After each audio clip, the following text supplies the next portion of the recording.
정부 발표만 믿고 내 월급의 43%는 나오겠지 하며 안도의 한숨을 내쉬셨다면 지금 이 이야기를 반드시 끝까지 들으셔야 합니다.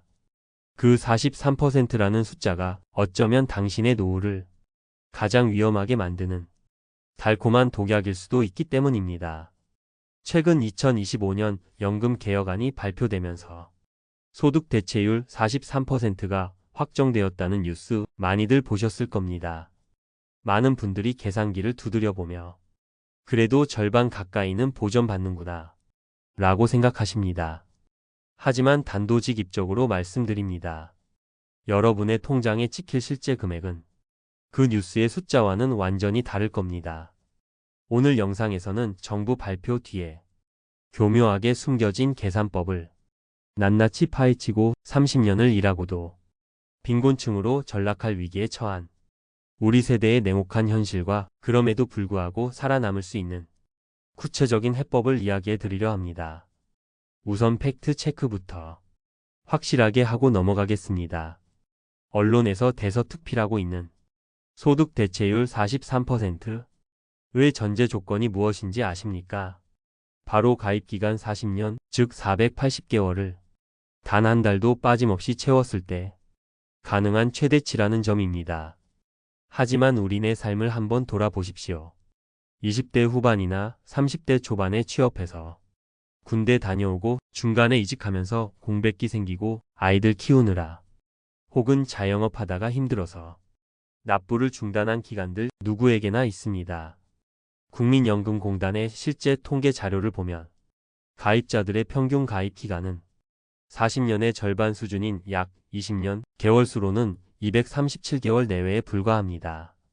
이 경우 여러분이 받게 될 실질 소득 대체율은 43%가 아니라 20%대 중반으로 곤두박질 칩니다. 명목상 숫자와 내 통장의 현실 사이에는 이렇게 거대한 함정이 도사리고 있는 겁니다. 여기 우리 주변에서 흔히 볼 수 있는 58세 박민석 씨의 이야기를 해드리겠습니다. 박민석 씨는 대학 졸업 후 30세에 첫 직장을 잡아 59세 퇴직을 앞두고 있는 그야말로 대한민국 산업 역군으로 30년을 꼬박 일해온 분입니다. 그는 뉴스에서 본 43%라는 숫자만 믿고 그래도 30년이나 부었으니 130만원 정도는 나오겠지 라며 막연히 낙관했습니다. 하지만 며칠 전 실제 예상 수령액 통지서를 받아든 민석 씨의 손은 가늘게 떨렸습니다. 그가 받아든 성적표는 처참했습니다. 최근 한 언론사의 분석 데이터를 민석 씨의 사례에 대입해보면 30년을 꽉 채워도 소득 대체율은 43%가 아닌 32.25%에 그칩니다. 월 평균 소득이 309만 원이라고 가정했을 때 40년 가입자는 132만 원을 받지만 30년을 가입한 민석 씨는 99만 원 수준에 머물게 되는 것이죠. 민석 씨는 낡은 식탁 위에 놓인 통지서를 한참이나 바라보며 생각했습니다. 내가 30년을 쉬지 않고 달렸는데 고작 100만 원도 안 되는 돈으로 남은 30년을 버티라고? 성실함의 대가치고는 너무나 초라한 금액 앞에서 그는 깊은 배신감과 함께 막막한 두려움을 느꼈습니다. 43%라는 숫자가 주는 착시가 개인의 노후 계획을 얼마나 위험하게 만드는지 보여주는 아주 단적인 예입니다. 더 큰 문제는 이 금액과 실제 생활비 사이의 간극이 감당 불가능할 정도로 벌어져 있다는 겁니다. 최근 참여연대에서 발표한 자료를 보면 2023년 기준 국민연금, 노령연금의 평균 수령액은 월 62만 원에 불과합니다. 반면 은퇴한 부부가 여가 생활도 좀 즐기면서 인간답게 살기 위한 적정 노후 생활비는 월 296만 원이고 정말 숨만 쉬고 밥만 먹고 사는 최소 생활비조차 월 217만 원이 필요하다고 합니다. 지금 여러분이 손에 쥐게 될 국민연금 하나만으로는 부부가 최소한으로 생존하는데 필요한 비용의 30에서 40%밖에 채우지 못한다는 이야기입니다. 이것이 바로 대다수 은퇴자가 직면한 빈곤의 현실입니다. 여기에 더해 단순히 받는 돈이 적다는 것보다 훨씬 더 무서운 숨겨진 뇌관이 하나 더 있습니다. 바로 이번 개혁 논의의 핵심 쟁점 중 하나인 자동 조정 장치입니다. 말이 좀 어렵게 들리실 수 있는데 쉽게 말해 연금 삭감 장치라고 이해하시면 빠릅니다. 주요 언론들의 심층 보도에 따르면 이 장치가 도입될 경우 물가가 오르거나 사람들의 기대 수명이 늘어나면 연금 인상폭을 자동으로 깎아버리게 됩니다.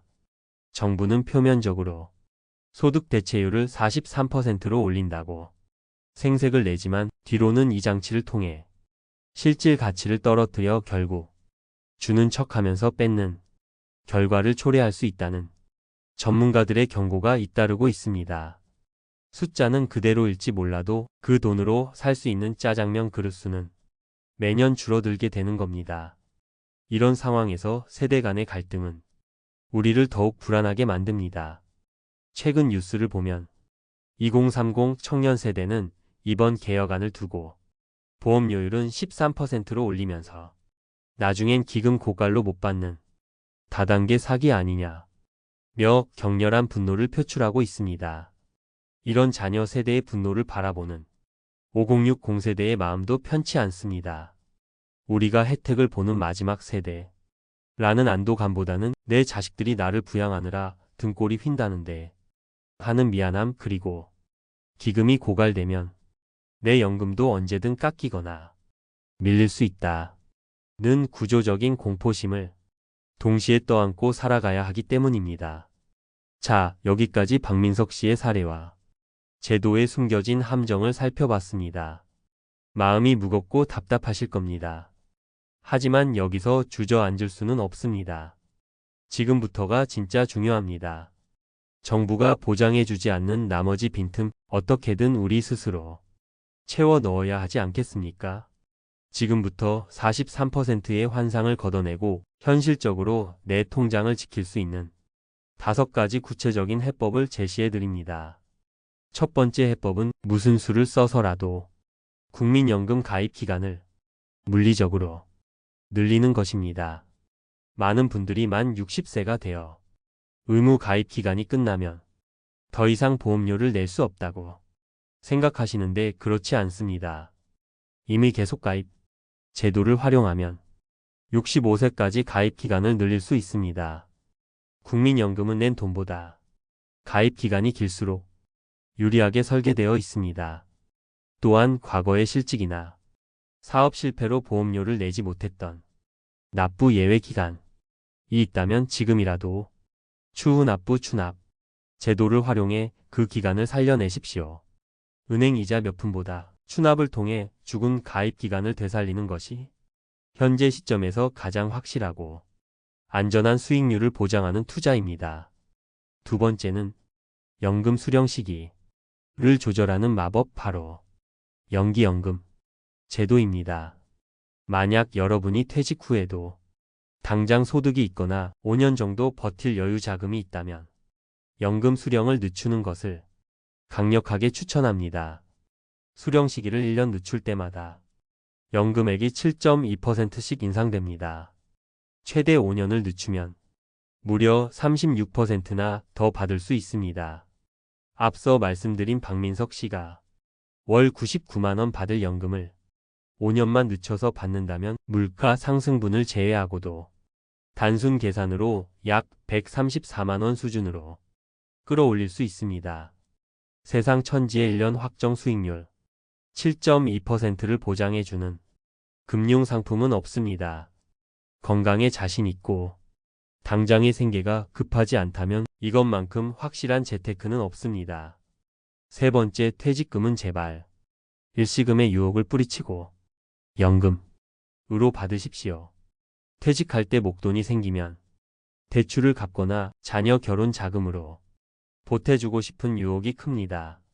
하지만 최근 통계를 보면 퇴직연금을 일시금이 아닌 연금 형태로 수령하는 비중이 역대 최고치를 기록하고 있다고 합니다. 왜일까요? 사람들이 이제야 깨닫기 시작한 겁니다. 퇴직금을 IRP 개인형 퇴직연금 계좌에 넣어두고 연금으로 나누어 받으면 퇴직소득세를 30%에서 40%까지 깎아줍니다. 세금 아끼는 게 돈 버는 겁니다. 당장의 목돈은 금방 사라지지만 연금으로 묶어두면 국민연금의 부족분을 메워줄 든든한 제2의 월급이 됩니다. 네 번째는 집 한 채가 전 재산인 분들을 위한 최후의 보루, 주택연금입니다. 한국의 중장년층 자산 70에서 80%는 부동산에 묶여 있습니다. 집은 있는데 당장 쓸 현금이 없다면 주택연금을 두려워하지 마십시오. 내 집에 평생 살면서 매달 국가가 보증하는 연금을 죽을 때까지 받는 구조입니다. 집값이 떨어져도 약정된 연금은 그대로 나오고 내가 오래 살아서 집값을 다 까먹어도 연금은 계속 나옵니다. 반대로 일찍 사망해서 집값이 남으면 그 차액은 자녀에게 상속됩니다. 부부 중 한 명이 55세 이상이고 공시가 12억 원 이하 주택이라면 가입이 가능합니다. 자식에게 집 물려줄 생각보다 당당하게 내 집으로 내 노후를 책임지는 것이 자식에게도 짐을 덜어주는 길입니다. 마지막으로 은퇴는 없다. 는 마인드셋의 전환입니다. 재무적인 준비만큼 중요한 것은 일하는 기간을 늘리는 것입니다. 국민연금 월 50만 원 더 받으려고 애쓰는 것보다 월 100만 원을 버는 소일거리를 찾는 것이 훨씬 빠르고 현실적입니다. 실제로 제 주변에는 은퇴 후 아파트 커뮤니티 센터 관리나 도서관 사서 보조 등 파트타임 일자리로 월 100만 원의 현금 흐름을 만드는 분들이 많습니다. 이 100만 원은 자산 3억 원을 은행에 넣어뒀을 때 나오는 이자보다 큰 돈입니다. 소득 활동은 여러분이 경제적 수명을 연장할 뿐만 아니라 앞서 말한 국민연금을 조기 수령하지 않고 연기연금으로 불릴 수 있는 귀중한 시간을 벌어줍니다. 여기 성공적인 사례가 하나 있습니다. 60세 김상훈 선배의 이야기입니다. 상훈 선배도 처음 국민연금 예상액을 확인했을 때는 월 110만 원에 불과해 눈앞이 캄캄했다고 합니다. 하지만 그는 좌절하는 대신 50대 초반부터 철저하게 다층 연금 시스템을 설계했습니다. 우선 살고 있던 아파트로 주택연금을 신청해 월 120만 원을 확보했습니다. 그리고 퇴직금은 절대 건드리지 않고 IRP 계좌로 돌려 월 50만 원씩 나오게 세팅했죠. 여기에 개인연금 저축으로 월 20만 원, 그리고 동네 배달 아르바이트로 월 50만 원을 벌고 있습니다. 국민연금 110만 원에 이 모든 것을 합치니 월 350만 원이 현금 흐름이 완성되었습니다. 상훈 선배는 말합니다.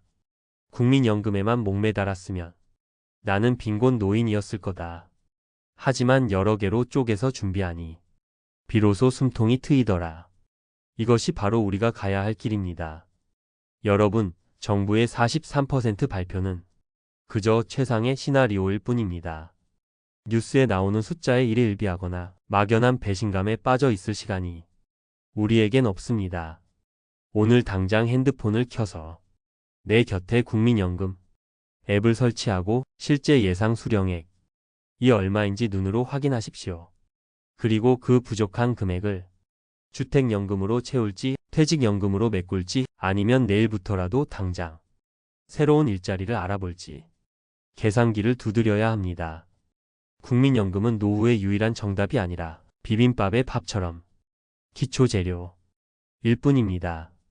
그 위에 어떤 나무를 얹고 고추장을 뿌릴지는 온전히 여러분의 몫입니다. 소득 대체율 43%의 진실을 알게 된 오늘이 막연한 불안에서 벗어나 구체적인 나만의 연금표를 다시 짜는 터닝포인트가 되기를 진심으로 바랍니다. 국가는 우리의 노후를 완벽하게 책임져 주지 않습니다. 각자 도생이 아닌 똑똑하고 치열한 스마트한 생존 전략만이 우리의 존엄한 노후를 지켜줄 것입니다.